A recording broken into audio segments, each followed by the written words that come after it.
O Senhor esteja convosco. Ele está no meio de nós. Proclamação do Evangelho de Jesus Cristo, segundo Mateus. Glória a vós, Senhor. Naquele tempo, Jesus retirou-se para a região de Tiro e Sidônia. Eis que uma mulher cananeia, vindo daquela região, pôs-se a gritar: Senhor, filho de Davi, tem piedade de mim. Minha filha está cruelmente atormentada por um demônio. Mas Jesus não lhe respondeu palavra alguma. Então seus discípulos aproximaram-se e lhe pediram: Manda embora essa mulher, pois ela vem gritando atrás de nós. Jesus respondeu: Eu fui enviado somente às ovelhas perdidas da casa de Israel. Mas a mulher, aproximando-se, prostrou-se diante de Jesus e começou a implorar: Senhor, socorrei-me. Jesus lhe disse: Não fica bem tirar o pão dos filhos para jogá-lo aos cachorrinhos. A mulher insistiu: É verdade, Senhor, mas os cachorrinhos também comem as migalhas que caem da mesa de seus donos. Diante disso, Jesus lhe disse: Mulher, grande é a tua fé. Seja feito como tu queres. E desde aquele momento, sua filha ficou curada. Palavra da salvação. Glória a vós, Senhor.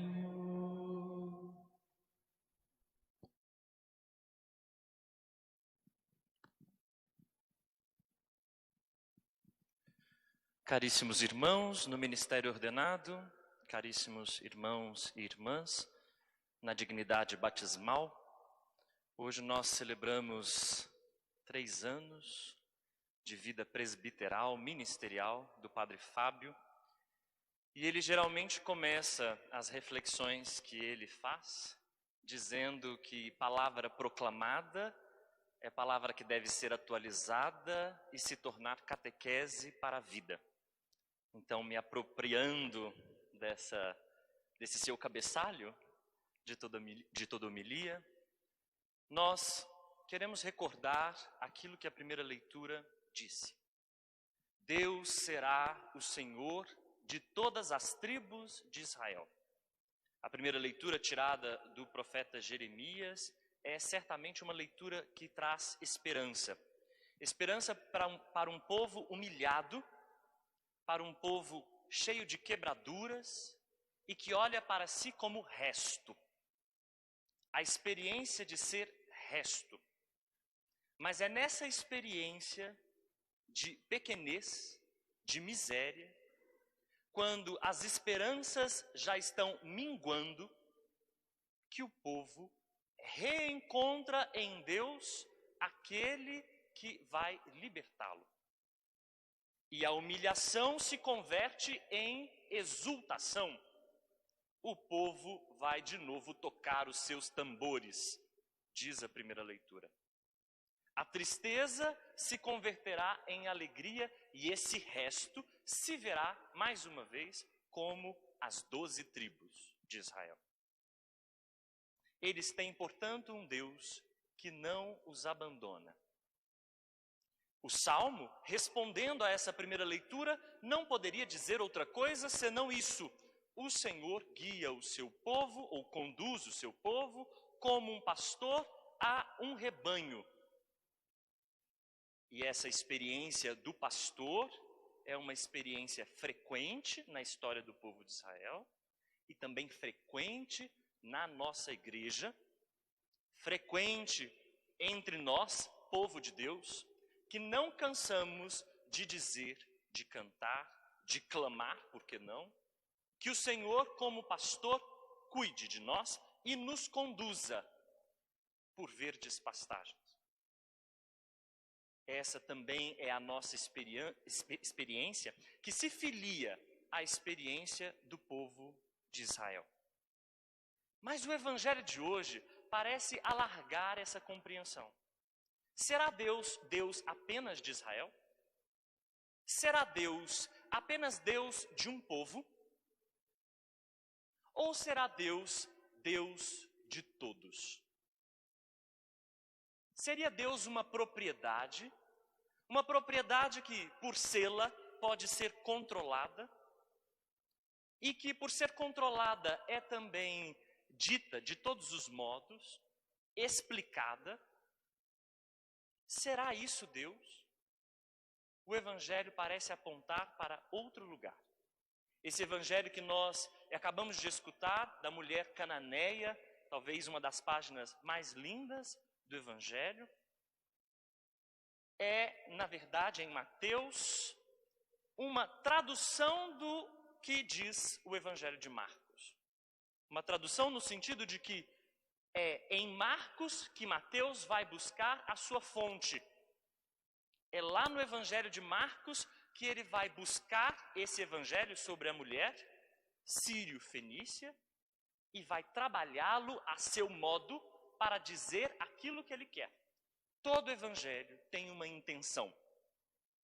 Embora os 3 evangelhos que nós chamamos de sinóticos sejam muito semelhantes, eles são independentes e cada um deles tem uma teologia e tem elementos diferentes entre eles com um propósito específico. Por isso, eu quero me dar o trabalho de voltar à fonte que Mateus utilizou, Marcos. Lá nós encontramos que Jesus vai sozinho, sem discípulos, para a região de Tiro. Na região de Tiro, ele entra numa casa. A sua intenção é passar despercebido. Infelizmente, para Jesus, sua fama o antecede. E uma mulher sírio-fenícia dá-se conta de que Jesus está nas redondezas e vai para dentro da casa onde Jesus está. Só estes primeiros versículos do texto marcano são bombásticos. Primeiro, porque casa não é simplesmente uma moradia, mas é a representação da comunidade de fé. É a representação da própria igreja. Jesus está na comunidade. Quem está dentro de casa com Jesus é discípulo. Não é à toa que o Evangelho de Marcos não se cansará de repetir inúmeras vezes que Jesus está em casa e os seus discípulos com ele e a multidão do lado de fora. Mas o mais curioso do Evangelho é que a mulher está dentro de casa com Jesus. Recordemos o que é uma mulher no tempo de Jesus. Nada. Uma mulher é um objeto. Uma mulher é uma propriedade masculina. Não tendo direito de responder por si mesma, precisa de um varão para responder por ela. Não tendo um macho que fale em seu nome, precisa de um filho. Serve para a procriação. É considerada impura pelo menos uma vez mensalmente. E se trata de uma mulher sírio-fenícia, a situação não muda. Ela é vista só como uma forma para a procriação. Enquanto as que servem ao prazer são as concubinas. A mulher não significa nada. Mas essa mulher significa para o povo de Israel menos ainda, porque ela é uma estrangeira. E estrangeiros são impuros. Já que Israel é o povo de Deus, os outros povos são cachorrinhos. Os outros povos são todos eles impuros, porque não conhecem ao Deus de Israel. Então essa mulher é estrangeira, essa mulher é apequenada pelo seu gênero e, além disso tudo, é politeísta. Acredita em muitos deuses, não acredita num Deus só como o povo de Israel. O que essa mulher está fazendo dentro da comunidade de fé? O que essa mulher está fazendo no lugar dos discípulos, junto com Jesus? É lá que essa mulher se ajoelha diante de Jesus e, reconhecendo-o como Senhor, pede a cura de sua filha. Uma filha que, por ser mulher, não é nada mais, nada menos do que um objeto. E nada mais, nada menos do que uma criança, ou seja, uma pequena. E uma criança que não é adulta também não significa absolutamente nada na cultura de Jesus. Essa criança está com um espírito impuro. Também pudera, numa sociedade onde pesam tantos padrões, onde pesam tantos preconceitos, onde não se encontra espaço para a liberdade, é óbvio que o que essa criança pode ter é só um espírito impuro. E por isso vale dizer, desde já, que espírito impuro não tem nada a ver com a nossa alegoria de demônio, com a alegoria de demônio que a Idade Média criou. Espírito impuro é tudo aquilo que se opõe ao reino e ao projeto de Deus que Jesus prega. Pois ao pedir que a sua filha seja curada, Jesus lhe dirá uma das frases mais incômodas do Evangelho. Incômodas porque difíceis de traduzir. Ele diz: não convém tirar o pão dos filhos, daqueles que são do povo de Israel, da descendência de Israel, e dá-lo aos cachorrinhos, aos estrangeiros. Mas a mulher não fica ofendida, não vai embora, não desiste, mas retruca Jesus Cristo. E a sua réplica é belíssima. Até os cachorrinhos comem do que sobra, do que as crianças comeram, ou do que sobrou da mesa dos donos. Jesus acabou de multiplicar o pão no Evangelho de Marcos. Ele mostrou que o pão é abundante, porque agora nem todos podem comer, e para alguns sobram apenas farelos. Jesus tratou de discutir com escribas e fariseus sobre o puro e o impuro, dizendo que impuro não é o que entra pela boca, mas o que sai. Por quê? Esse Jesus que desmontou uma regra de pureza, agora atesta que uma mulher é impura, porque estrangeira. Parece que o evangelista Marcos, na verdade, está dizendo menos de Jesus e mais de sua comunidade. Mais da sua comunidade que é patriarcal, que tem preconceitos com estrangeiros e que precisa se converter. E uma comunidade que provavelmente está sofrendo a pressão das mulheres. Benditas sejam todas as mulheres presentes na igreja. Porque ao dizer isto, essa mulher provoca uma mudança em Jesus, imediata. Jesus no Evangelho de Marcos diz assim: por causa da tua palavra, vai, porque aconteceu como você quis. Por causa da tua palavra. Notem que no Evangelho de Marcos, isso não é uma cura, é uma discussão. Não se trata de um milagre, porque Jesus não curou. Na realidade, Jesus ouviu a mulher. E aí, quando ela chega na sua casa, na sua comunidade, a filha já não tem mais espírito impuro. Mateus retrabalhou o texto e modificou uma série de aspectos. Primeiro, Jesus não está sozinho em casa. Jesus está no caminho com os discípulos. E isso é muito profundo, porque o Evangelho de Mateus é o Evangelho do discipulado. É o Evangelho em que quem é discípulo não está só dentro de casa, mas está também no caminho com Jesus. E quando a mulher se aproxima gritando, não mais uma mulher sírio-fenícia, mas, segundo o evangelista, uma cananeia, no fundo as regiões são as mesmas, ela vem gritando e os discípulos dizem: expulse essa mulher, Jesus, porque ela está nos incomodando. Mateus, que vem seguindo Marcos bem de perto, aqui tem uma intenção teológica. Ele está prestes a falar o que é a igreja. Ele está prestes a mostrar qual é o mistério eclesial da igreja que nós somos. E, por causa disso, ele quer mostrar aos discípulos qual deve ser a missão do discípulo.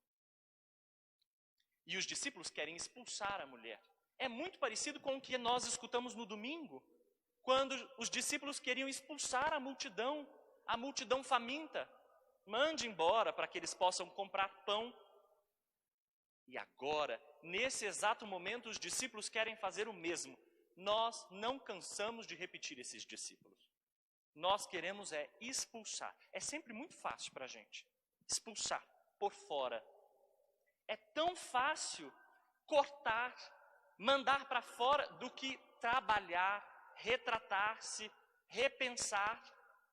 É mais fácil perder do que refazer.